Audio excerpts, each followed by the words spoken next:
Thank you, Mr. Du. Next speaker will be Mr. Max Tiong. Max heads the fintech and startup segment within DBS. He is also the program director of the DBS HotSpot Pre-accelerator program, which focuses on accelerating local startups across all technology verticals. Mr. Max Tiong has also founded 4 startups to date and continues to search for the next successful venture. Let us welcome him on stage.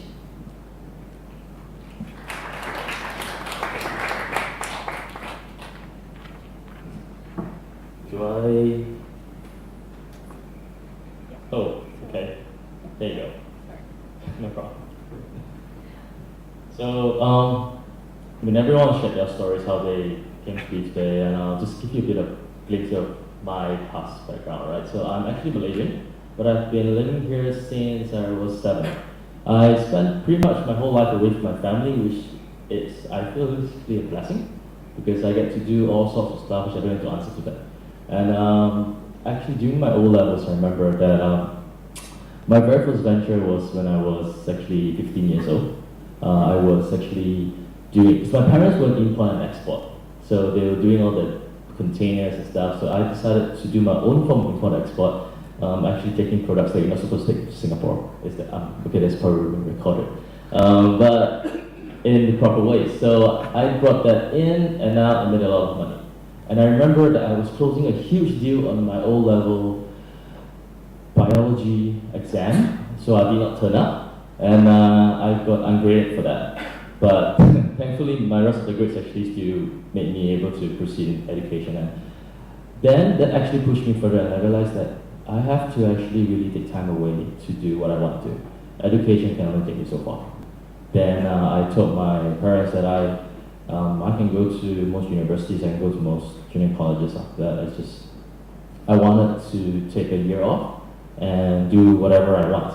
And that led to my second I would say the first real startup venture, that I actually sold off for $600,000, and that was my very first mistake. When you're 19 years old and someone comes to you and says $600 in cash, and you don't need to join the company, you can do whatever you want in cash. I take that money, I went to buy a car. And then back then I was in Malaysia, so I could buy pretty much whatever I want. And then I started my other company, which dealt in e-commerce. Then my second mistake I made was money isn't everything. I lost about $400,000 in 6 months. And you start realizing that you actually know nothing, right? Your first venture, you thought you could do everything. You thought that you did all the right stuff, and you're so smart and you're arrogant, and then that really humbles you. So I became a bankrupt then, actually. Then after that, I just shut myself from it. My third one, Singtel wanted to put $500,000 in it. And then my next lesson which I had was that sometimes just being friends with somebody doesn't mean that that person should be your co-founder. Because we couldn't agree who's to be boss. So before money comes in, it doesn't matter, right? The company is worth nothing. It's worth $0. Who's CEO, who's CMO, who's CTO, nobody gives a crap, seriously. But then when you have $500,000 on the table, and then people start talking, it's like, okay, so now start vesting shares. So you're the boss, who's the boss, what's your salary, nobody can decide. So that was another failure. So we then left from that, another learning that I had. And my last one, which was called Chefbox, launched not too long ago, and actually had interest from Wavemaker Labs, which is one of the early stage VCs in Singapore. And that also brought me another lesson, which was sometimes passion isn't what you should build your business upon. You should build your business upon a very clear head. Right, so what Chefbox did was actually, it's a food delivery service. I like to cook. Obviously, I like to eat what I cook. So I hope other people would too. And actually, people did buy from me. But I realized I hated cooking after that. I hated to come up with recipes anymore. I just dread seeing food, right? And that pushed me to the point where I realized that I've learned so much about making mistakes, so many lessons. So what else can I do before I hit 30? So just as I hit 30 this year. And That's when I decided to join DBS. So I have no financial background. I have no reason to be in the bank. My background is actually in intellectual property law. I've never did anything in that space before, so I agree with what I'll say. ///. Just do whatever you want. I write in the meantime about startups also. So when I went to the bank, I asked the bank, you guys, as a bank, how are you guys to help Singapore survive SG100, especially as you being DBS Bank, Development Bank of Singapore? We say we are a private company, we are not linked to the government, blah, blah, blah, but actually it's the people's bank for the people, right? And they came up to us and said, we want to actually promote entrepreneurship, but how do you do it? They told me that, oh, we get staff to think like entrepreneurs.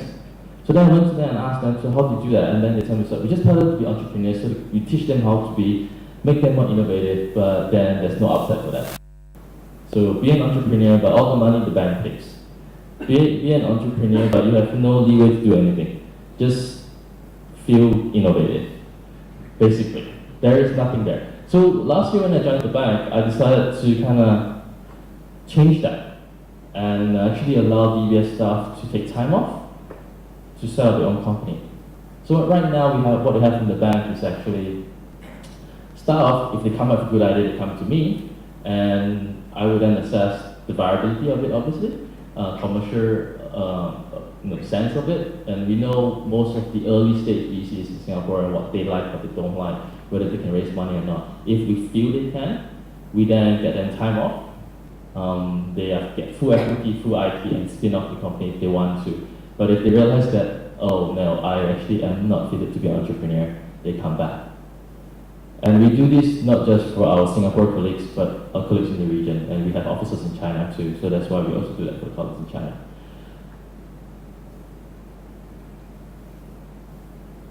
The circles look weird now. Okay, I think the slides was meant to be much stretched out.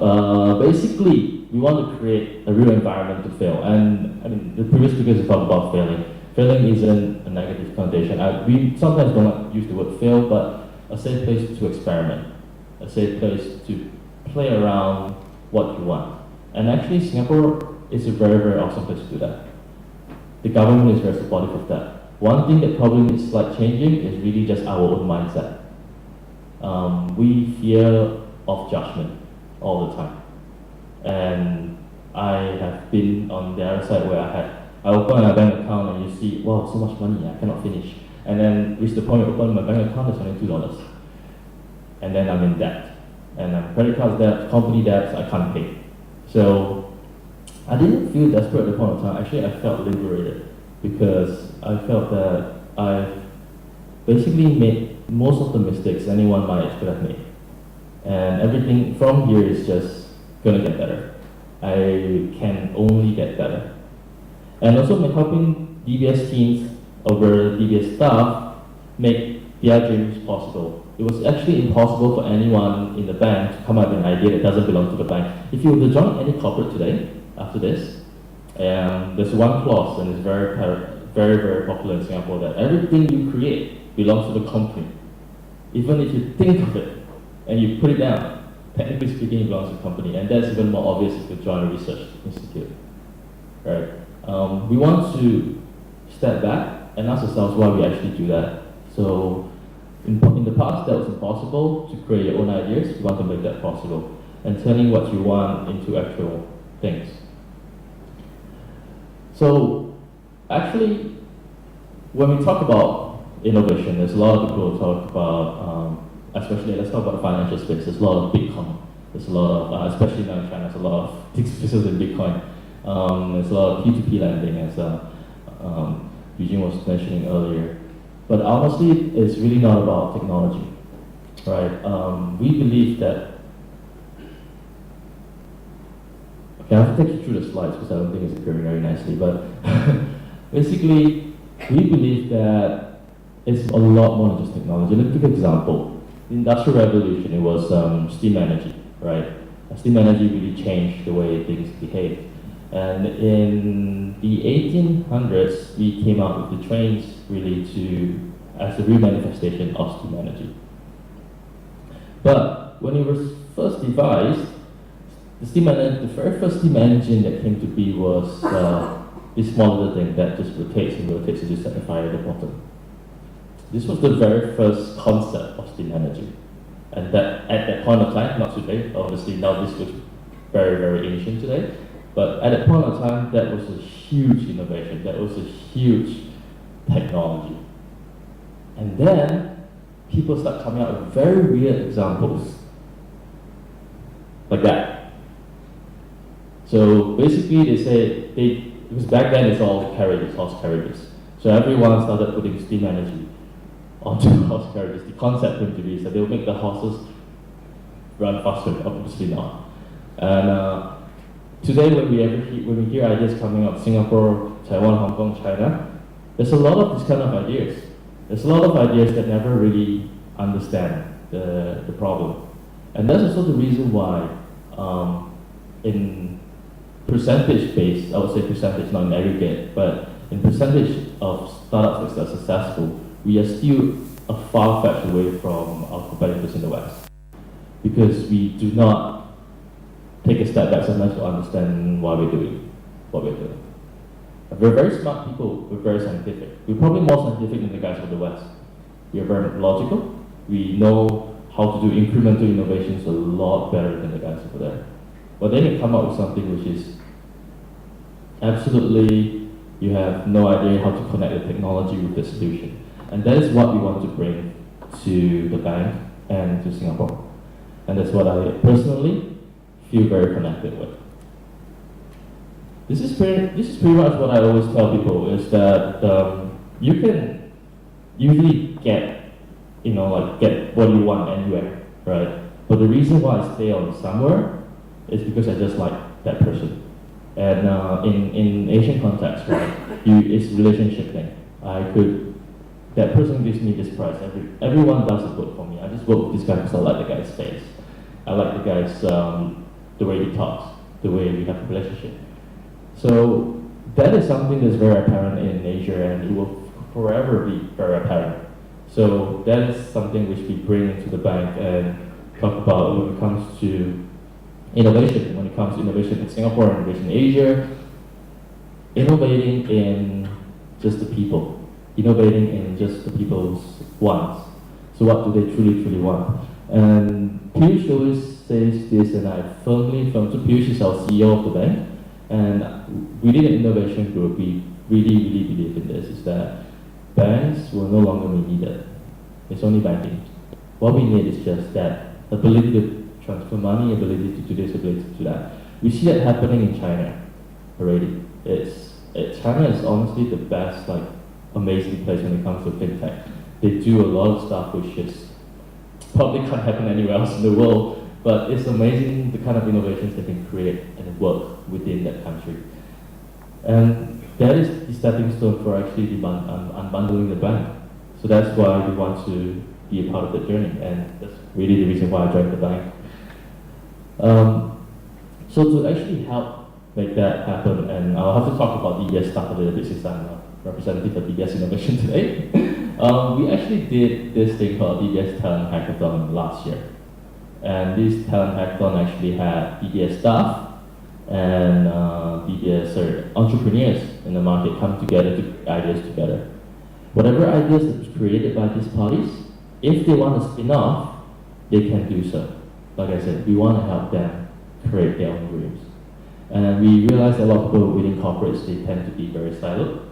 They are not very aware of the things that's happening around.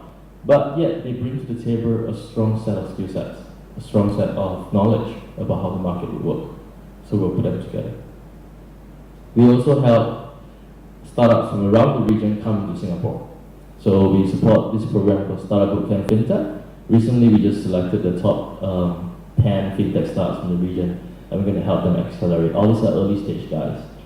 We partner up with them, we give them mentorship, bring them to MAS, and talk about stuff there. Then we have this thing that DBS Unicorn, you may or may not have heard of it. It's actually an innovation internship program. So this year is the first time we ran it. We had 150 applications across all universities, SMU, NUS, etc. That applied. we did not actually assess any of them based on their results. And that's because my results suck. And pretty much anyone in the team, we didn't come with amazing results. All of us were just average individuals with above average motivations. So we bring people together based on their mindset. We put 60 of these 150, which we select, into a room through a 24-hour hack event, if you think about it, and secretly hire a psychologist to stand behind to watch these guys. We see them talk, we see them work together, and we pick the best teams that we want to hire into the bank. So a lot of the smart people tend to not listen to people. And that is something which I feel is very hard. Because what we find is entrepreneurship skills, and this is something which takes time to create. So if you're looking to develop yourself, remember it's not just about smart, it's also about understanding people, the empathy, the ability to understand why people are the way they are. Because if you were to be a manager in a corporate or start your own company one day, the only one thing that will never change no matter where you go is that you have to deal with people. And people relationships is always number one. And then, oh man, the colors didn't turn out right. But, so basically, I also run the HotSpot program, which was mentioned earlier. HotSpot takes very early stage startups all the way from their idea to launch. So I have kids that are 15 and 16 years old that has an idea that came to me last year, and I decided to help them push the idea to the market. So today they've got a few customers. They're still starting, obviously, but we want to give hope from all varied ranges, ages, and also maturity. We have entrepreneurs from like 50 plus years old that wanted to join the program, and we brought them in and taught them how to actually launch into the market. Today, most of them are actually funded and early stage, and we actually have our private banking clients, the high net worths, to actually come down to listen to the startups and also invest in these guys. So my background is basically I have a lot of failures and stuff, but when I joined the bank, it's to really help them change that. And it's always going to take the bank a long time to get there, and we all know that. So it's going to be a journey that I would like to work out with everyone in this room today also, and down the line with people I meet. That what are your dreams, and how can I always help you guys? While I can't make sure that you guys waste a lot of money, I've never done that. I may be able to help you sell a company at $600,000, but I prefer you not to do that. My goal is to make sure that entrepreneurs don't fall into the same mistakes I made. And if I can do anything to do that, I'll help you make sure you don't make those mistakes. Just reach out to me. More than happy to do that. Anyone within the team that I lead. Yeah, that's all.